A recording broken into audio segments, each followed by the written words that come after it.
PIA की नीलामी का मामला।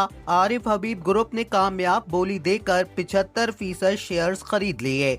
कौमी एयरलाइन की निजकारी के तीसरे और हतमी मरहले में 135 अरब रुपए की बोली लगाकर कामयाब दहिंदा करार पाए, जबकि लकी सीमेंट ने 134 अरब लगाए।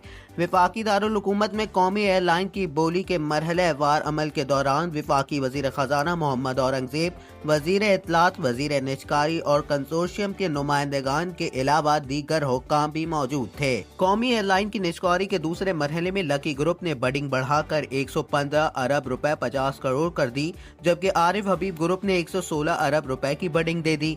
आरिफ हबीब ग्रुप ने फिर बढ़ाकर 116 अरब 50 करोड़ रुपए की बडिंग दे दी। लकी ग्रुप ने बढ़ाकर 116 अरब 75 करोड़ रुपए की बोली दे दी। लकी सीमेंट की जानिब से 120 अरब और 25 करोड़ की बोली दी। ताहम वक्फे से कबल आरिफ हबीब ग्रुप ने बोली बढ़ाकर 121 अरब रुपए की दी। हतमी तौर पर PIA नीलाम। आरिफ हबीब ग्रुप ने कामयाब बोली देकर 75% शेयर्स खरीद लिए।